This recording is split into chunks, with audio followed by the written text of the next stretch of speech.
Hello, Medofupa. So I'm going to share with you some videos that I constantly share on my Instagram stories. So I have been missing in action here on YouTube because my professional camera broke down and I've not been able to replace it. But I've got some yummy recipes that I'm constantly sharing on my Instagram account. If you're not following, you may want to follow. But don't also need to rush to go there too quickly because I'm going to start sharing these videos on here for you. My camera orientation will be totally wrong because I am filming with my phone camera, but I know the content will be good, so focus on the content and I hope you will enjoy it. Hey, good morning, Medofupa. Happy Father's Day to all fathers on here and all to-be fathers. Happy Father's Day. I hope you have a wonderful time. If you're not a father and you've got a father figure in your life, do give them a special time today. So today I'm going to show you how I am seasoning some pork shoulder steaks. So this I took out of my freezer to defrost overnight, but it hasn't defrosted. I should have actually left it out, but I thought it wasn't safe. So I'm going to let it defrost on my counter and I'm going to season it and I'm going to show you how I season it. So yeah, stay tuned. Let's create the seasoning rub for this pork shoulder steak.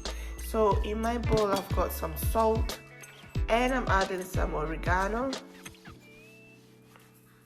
about a tablespoon of oregano, and I'm going to add After Village Kitchen's 7 spice blend. I'm using a tablespoon as well, and After Village Kitchen's 10 spice blend, again a tablespoon as well. So to the rub, I'm adding After Village Kitchen's Suya powder, a tablespoon as well. I have just freshly crushed some black peppercorns onto my steak, and I'm going to add in some oil just to be able to mix this all together and rub it onto my steak. So about, I'll say, a tablespoon and a half. So now mixing everything together.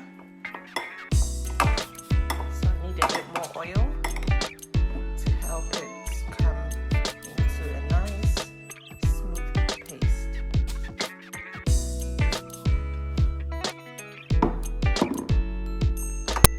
So I'm having a taste of my rub.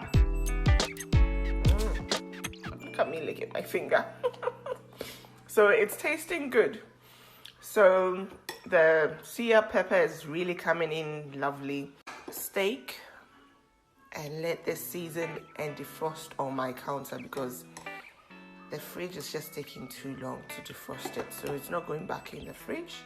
It will stay here on my counter for maybe, and let it season for some good couple of hours, and then I'm going to cook it.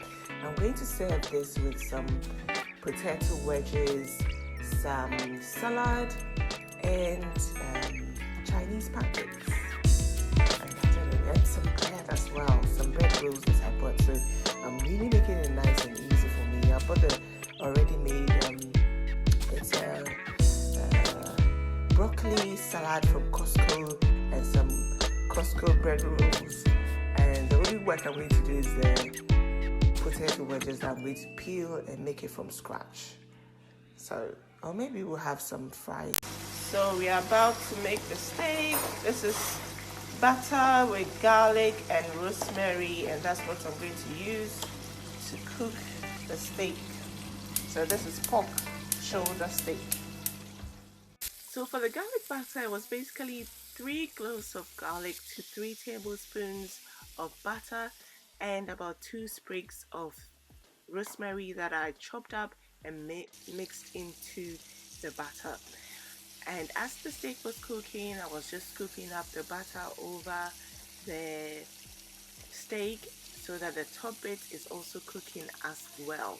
And I had dollops of butter to help moisten the steak. And also I made sure the steak seared properly at the bottom before I turned it over. So yeah, it cooked beautifully, and I just sliced it up and sprinkled some suya on it, and everything came together beautifully.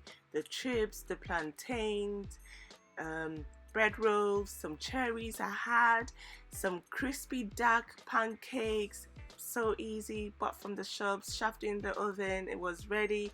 Some leftover groundnut soup. I made some rice balls to go with it because my little one loves rice balls and soup for Sundays. And it was just a beautiful, beautiful day with very little going in, but it came out so grand and we enjoyed it. It was a memorable one. So I hope you have loved this video. If you do and you would like to try it out, please do go ahead and try it out, and when you do, I'd love to hear from you. So thanks for watching, and like I say, Medofupa, make the most of your current situation, and whilst you are at it, don't forget to have a wonderful time. I am doing the same and hope you are too.